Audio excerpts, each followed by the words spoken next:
The candlelight flickered across the dining table, casting long shadows that seemed to mock me. It was Valentine's Day, and my wife, Sophia, had insisted on hosting a special dinner at home. I had spent the afternoon preparing her favorite, slow-cooked lamb, truffle risotto, red velvet cake, because I wanted tonight to feel romantic again.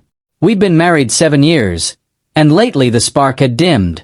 I thought this could reignite it. Then the doorbell rang. Sophia's eyes lit up in a way they hadn't for me in months. "That's him," she said, smoothing her black dress that hugged every curve. Daniel. Her college ex. The one she swore was ancient history. Daniel stepped inside carrying a bouquet of white roses and a bottle of vintage Bordeaux. He looked exactly like the photos she used to keep hidden in a shoebox. Tall, sharp jaw, effortless charm. Sophia kissed him on both cheeks, lingering just long enough to make my stomach twist. "You remember my husband, right?" she said with a playful laugh. Daniel extended his hand.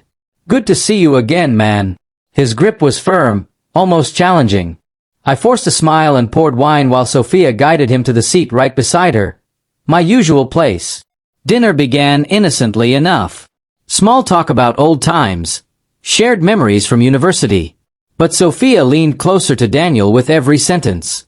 Her hand brushed his arm when she laughed at his jokes. She twirled a strand of hair the way she used to do for me.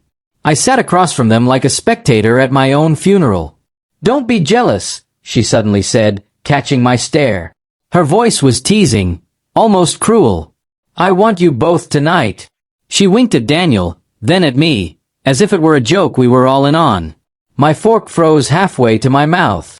The flirting escalated. Sophia fed Daniel a bite of risotto from her fork. He licked his lips slowly, eyes locked on hers. She giggled, actually giggled, like a schoolgirl. I tried to join the conversation, mentioning our recent trip to the mountains, but she waved me off. Boring. Darling. Daniel was just telling me about his new startup. Sounds thrilling. Every word felt like a slap. I refilled my glass, then hers, then his, trying to keep my hands from shaking. The room grew smaller, the air thicker. I could smell his cologne mixing with her perfume. Halfway through the main course, Sophia stood and moved behind Daniel's chair. She placed both hands on his shoulders, massaging gently. "You always carried so much tension," she murmured. He groaned in appreciation. I stared at my plate, the lamb suddenly looking like ash. "Sophia," I said quietly. She didn't even glance my way. Instead, she leaned down and whispered something in his ear that made him smirk. Then she looked at me, finally, and said, "Relax, honey. It's just fun. You're too serious these days." Fun.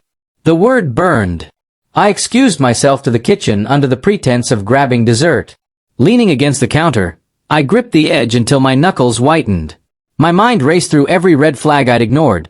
Late-night texts she claimed were work, perfume on his shirt when she came home from girls' night, the way she'd stopped wearing her wedding ring to yoga class. I'd told myself I was paranoid. Tonight proved I wasn't. When I returned with the cake, they were kissing. Slow, deep, unapologetic. Right there at our table. My table. In my house. Sophia pulled back first, lips swollen, eyes glassy with excitement. "See," she said to me, breathless. "Told you I want both tonight." Daniel chuckled, wiping lipstick from his mouth. I felt something inside me snap. Not anger, not yet, but a cold, crystalline clarity. I set the cake down carefully. My voice came out steady, almost gentle. "You really think I'm going to sit here and watch this?" Sophia rolled her eyes. "Don't be dramatic. It's Valentine's. Live a little." I walked to the sideboard where we kept important papers. I pulled out a thick envelope I'd prepared weeks ago, after finding the hotel receipts in her purse. I placed it in front of her. "Open it." She laughed nervously but complied. Inside were divorce papers, already signed by me, along with photos.